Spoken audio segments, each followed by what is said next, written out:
This is Optimal Finance Daily, episode 2653, Mindful Money by Ira Israel of iraisrael.com.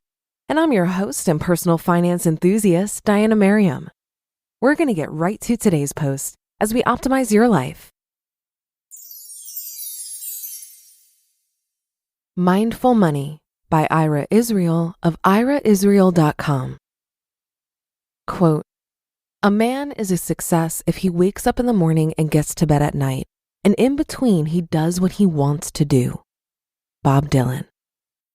At various times during my life, I've been relatively wealthy and relatively impoverished, and neither one has particularly appealed to me.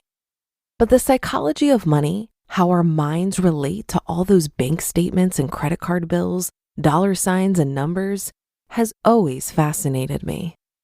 Ask yourself, do I have a scarcity mentality and live in constant fear of not having my basic daily survival needs met, like the 3.5 billion people on the planet who live on less than $1.50 per day? Or do I believe that the universe is wonderfully abundant and forces are conspiring to ensure that I thrive? Is there a gray area in between these two extremes? Or does one's personal paradigm shift over time as he or she gains and loses money? There are different ways to relate to numbers. T. Harv Eker observes that middle-class people think in terms of salaries, while wealthy people think in terms of net worth. Similarly, UPenn professor Paul Fussell, in his book Class, A Guide Through the American Status System, claims that colors correlate with social class. Just think of the color choices you get at a BMW or Porsche dealership as opposed to a Kia or Hyundai dealership. And if Harvard law professor Lani Guinier's research in The Tyranny of the Mediocrity, Democratizing Higher Education in America, is correct, then it seems as if SAT scores are better indicators of family income than of scholarly aptitude. I recently met two young female budding entrepreneurs who each separately exclaimed, "I want to make a lot of money." After the vomit subsided from my esophagus, I looked inside myself to inquire as to why I find such languaging to be crass, vulgar, and lacking grace and dignity.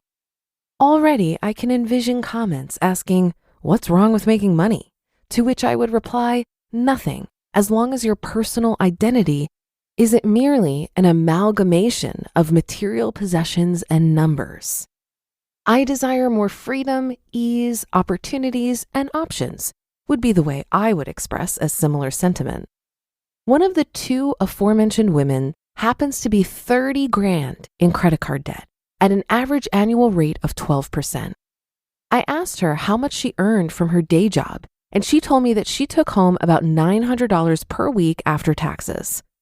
I told her, okay, pick any month of the year, January, February, March, April, May, it doesn't matter.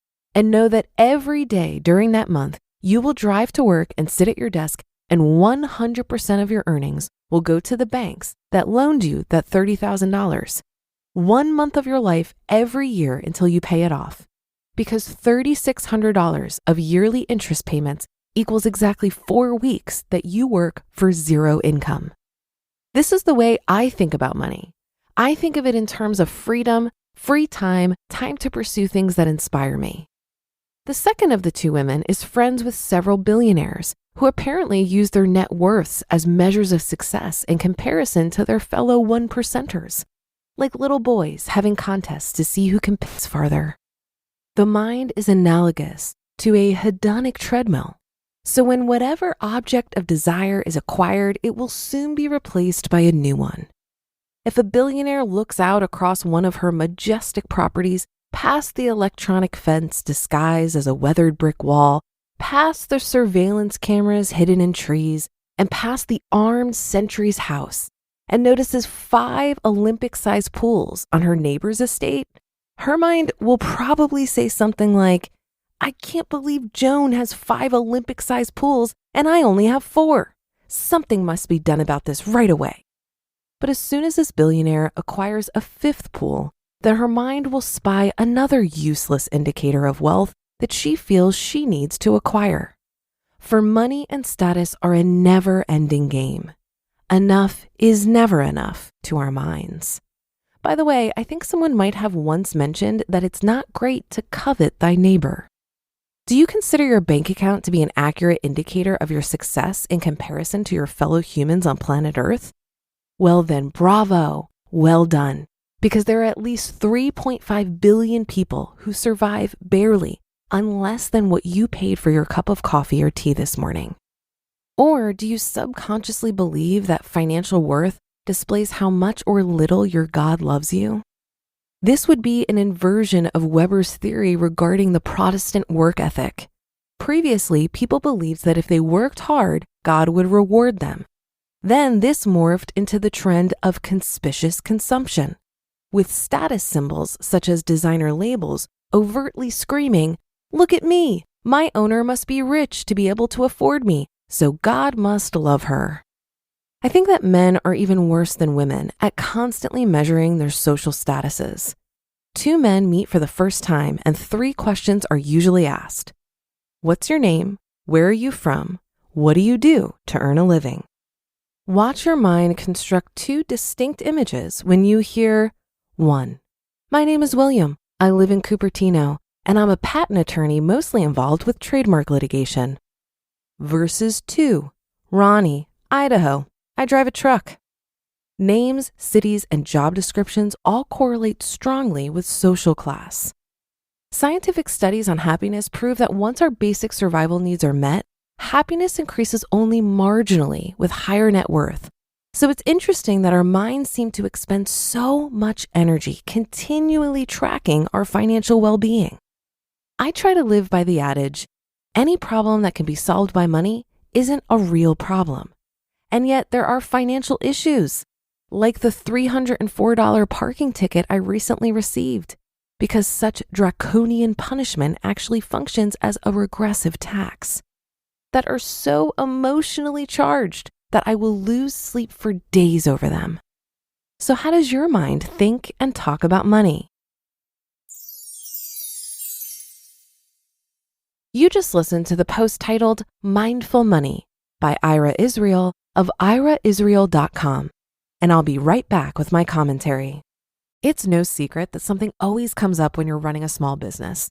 It's time to take the pain out of payroll benefits and HR and put the joy back in running your business with Gusto. Gusto's payroll and HR services can make it a little easier. Gusto was designed for you, the small business owner. They take the pain out of running a business, automatically calculating paychecks, filing payroll taxes, setting up open enrollment. Gusto does it all. Want more? Time tracking, health insurance, 401k, onboarding, commuter benefits, offer letters, access to HR experts. You get the idea. With Gusto, you can focus on the joy of running your business. It's super easy to set up and get started. And if you're moving from another provider, Gusto can transfer all your data for you. It's no surprise 94% of customers are likely to recommend Gusto. 94. Here's the best part. Because you're a listener, you get 3 months totally free. All you have to do is go to gusto.com/OFD. Again, that's gusto.com/OFD. I'm telling you, you're gonna love Gusto. Get started today. On Valentine's Day, about a month ago, the Stacking Benjamins podcast released a conversation between the host, Joe Salsihai, and I, where we talk about love, soulmates, relationships, and how money plays a role in all of that. I shared the interview on social media, and one person commented, quote, "For some people, money is their soulmate," end quote.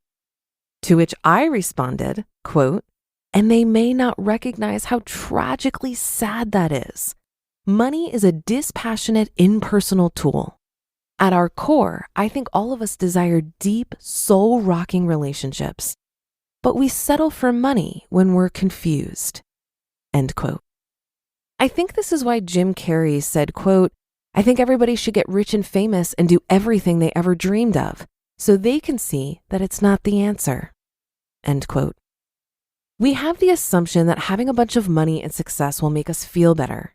But the thing is, money is an external circumstance. Contentment is an internal state of mind. I think we exaggerate how much the external impacts the internal. Sure, there's a certain amount of improvement in our external circumstances that can make a huge difference in our quality of life. But once we have a roof over our heads, we're clothed, fed, and have access to running water and transportation, more money doesn't necessarily mean more happiness or contentment. That's an inside job, my friends. That should do it for today. Have a happy rest of your day, and I'll see you on the Wednesday show tomorrow, where your optimal life awaits.